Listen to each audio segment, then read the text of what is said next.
All right, then let's go. Alicia and Renee here, out for a walk. Renee is my little best dog friend. She is a scruffy terrier schnauzer mix. This is Sustainable Events Dog Walk, a short podcast from Positive Impact Event Consulting, where you can get a quick nugget about sustainability for your events and event business while on a walk with Alicia and her dog Renee. Sustainability is a big project, but we'll get there together, one little step at a time. Hello. Today, I want to do a little bit of some sort of generic business coaching. This will apply to sustainability as much as it applies to anything else. I want to sort of synthesize a couple of things I've been hearing and picking up on recently into a bigger idea. We're just going to kind of talk it through together. And I think you'll be like, wow, these things are all very obvious things, but also good to hear, good reminders, and they do go together in a really strong way.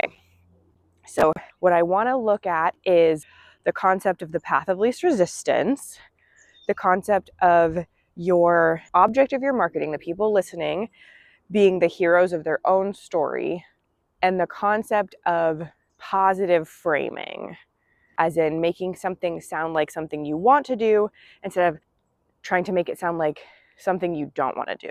I was at Earth Day for event people this week, and they were talking about trying to come up with an analogy of like if you've ever had a plumbing problem in your house and watching the water go on the path of least resistance. So we'll come back to that. It comes from a book I had recently listened to, an audiobook, Building a StoryBrand by Donald Miller, where he talks about the story of your brand being a hero's journey for your consumer, not for you. How to uncenter yourself when showing the value you have for another company, another person. And another book, Influence is Your Superpower by Zoe Chance, which I have already listened to basically twice back to back while I had it out on audiobook from the library. I freaking loved it. And that is the idea that it can cause some psychological backlash when you try to tell people what not to do or tell them that something they're choosing to do makes them bad. So I want to change up the order and talk first about the StoryBrand concept. The whole idea in the StoryBrand book is you need to be framing all of your communications specifically and exclusively on why your reader / listener would care, how that immediately makes them feel and feel like it pertains to them. So rather than saying producing the most sustainable events in the Pacific Northwest, you say planning your most sustainable event yet.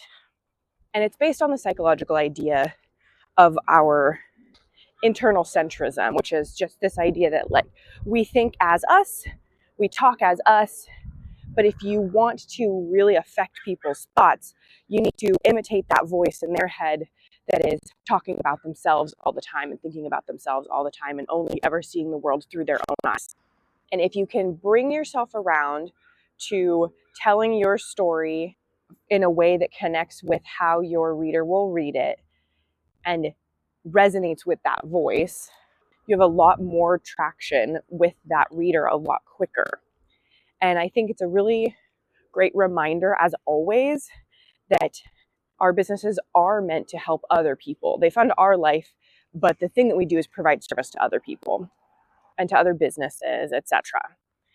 And so if you're not able to communicate to them how you are providing that benefit in a way that they can immediately resonate with and already feel a vicarious benefit just by knowing that it's possible to be helped in that way, then you are having to come back around to them later and reconvince them.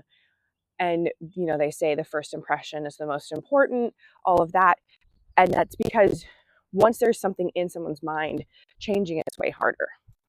So as a concept, it makes a lot of sense. It's pretty easy to understand that, you've never looked at an ad for a company saying that they were the number one in town and thought, yeah, that makes them perfect for me. You just go, okay, their reputation is really important to them. It's not the most important thing to me. Something else is, like the quality of the service and the price, etc.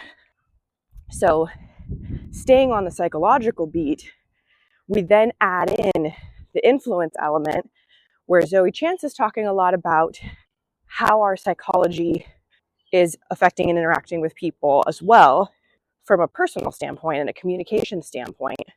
And what she refers to as the inner 2-year-old. And I loved her example in the book.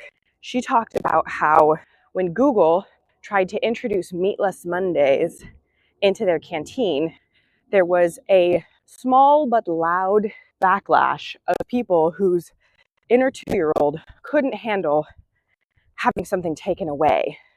They didn't want less. And she compares this, backlash of people who go, ew, you can't take away something I've had. It's unfair. It's terrible. Why not just get rid of all the options? And compares it to a research project where psychologists were trying to study this concept of wanting what you can't have with toddlers. And they would offer them 2 toys to see which one they would pick. In one of the study groups, they offered the 2 toys, but one was inside of a glass box that they couldn't get to it. And without fail, that's the one that the kids wanted, the toy they couldn't get to. So by comparison, you have to be like Beyond Beef, who is not saying we're going to take away meat. They're saying we're giving you something better. So then that links up with the last concept for marketing communication that I wanted to talk about and kind of weave in, which is the concept of the path of least resistance.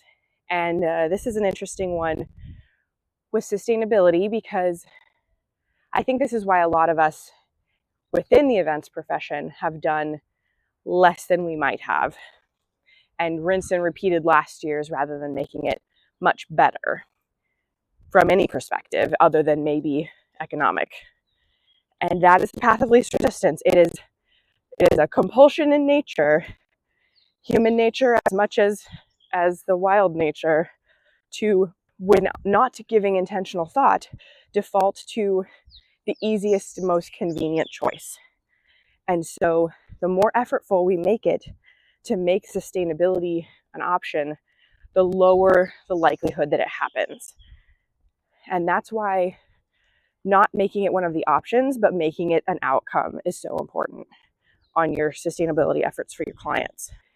And the reason I had come up with this visual of if you've ever had some kind of plumbing failure or even just a spill, and how the path of least resistance is very trackable with water.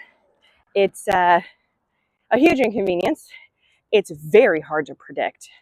Water will end up all kinds of places you didn't think it would have gone, because you can't see the micro adjustments in the grade, and gravity is continuous. We don't see that either. It just is steadily pulling things down.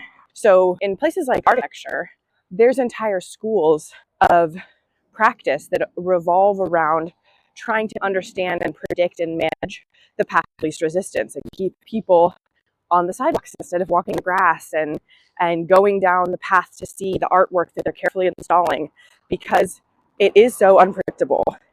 It warrants deep study in its entire own field of research. Looking back on your own choices and checking in on why you did or did not do something, what became an obstacle in your path to prevent sustainable choices, what resistance did you come up against? Because the more we can collect those, the easier it is to manage them in the future. And I think right now we've got this sort of joint issue going on in the sustainability movement for events, where there's a lot of low-lying obstacles, and there's a big problem in communication, that we're pitching things from the wrong angle and we're not getting across what people need to hear to motivate them. So I hope that resonated with you. I hope you could see my train of thought there and how these things link up together and pertain. You can see some openings in your business applying those concepts. As you can tell, I'm inclined toward this coaching as much as anything, and that's what you get with my sustainability consulting, is looking at it from a holistic point of view for your business, because it is a huge business case. I think that it's really an improvement on any business model to add a consideration for sustainability. So I'd love to talk to you about it more. And until next time, when I bring you more sustainability tips, tricks, insights, recommendations, thanks for being here.